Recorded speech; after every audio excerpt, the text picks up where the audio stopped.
they would often ask, she might ask them if they cut the lawn or did something for their lunch, and often they did, and off they went. But you had that quite frequently, at least I recall, maybe it wasn't, but you know, in my mind at that time, just, I was young. But that was a perform, that was kind of, you know, natural at that time for men to sort of during the Depression to not, to get on the train and back to get off or something. Talk about how Dick was sometimes paid.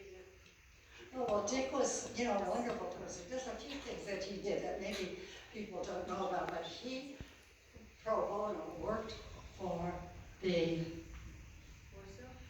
Boys Town in Nebraska. Would do legal work for them and not charge them. And he also, though, was sending us to a Catholic school. He was on the board of the public school, Board of Education, and did legal work for them at no cost. So we were brought up that you stayed in the community and you worked for the community, no matter what your race were. How did some farmers pay him to? Oh, farmers, yes, this is Depression years in the 30s when we would have a basket of potatoes or squash, something we didn't even like. And then we had turtles that the farmers would pay him in crops because they didn't have any money.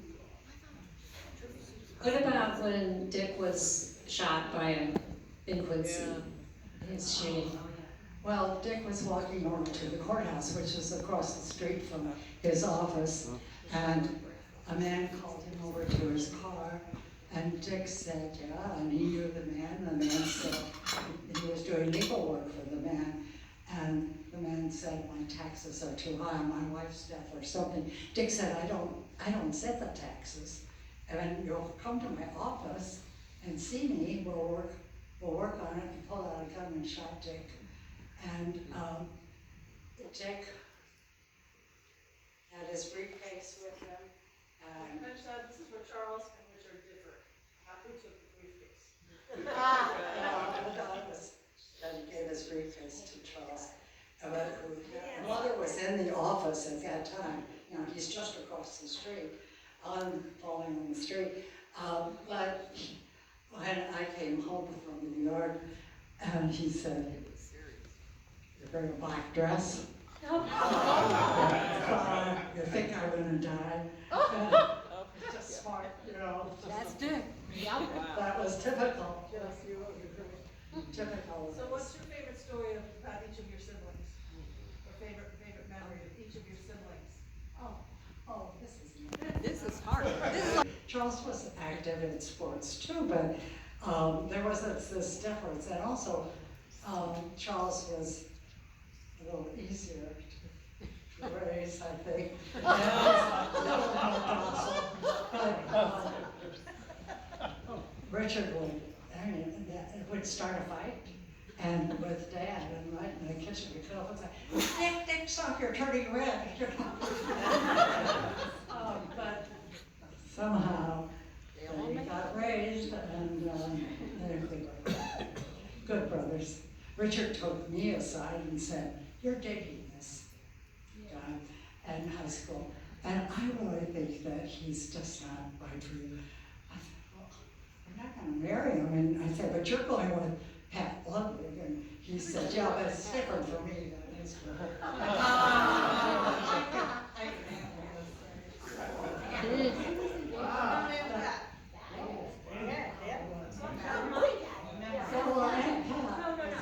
Aunt Pat was fun to be with in school, but she was like, can I borrow some money from you? Because I was the same.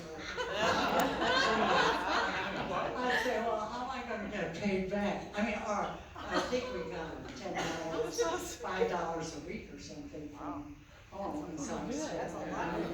So, well, I'm getting this thing that's $15 I need to. So, she did, but we always got on. But you would pack that on fun chores, and you would have to vacuum upstairs, and you'd read was a wonderful cook. And somehow, she got in with Cleopa. Would cook, and I was sent upstairs with a dust mop and all that. And actually, I liked to learn to cook, and I liked to cook, but she did. She was a majored in economics and was a wonderful sewer, made her own wedding gown, that did, so. But now you got caught because you answered lying down. Yeah. Did you get caught? I thought the story was that you. Oh, yes, all I was reading when I was upstairs alone with a vacuum. Because I wanted to read a book. And then Charles would yell out, Peggy? And I answered, he said, I can tell you're lying down, that you're, and he would, I just had to hop up and start moving. There's an iconic picture of you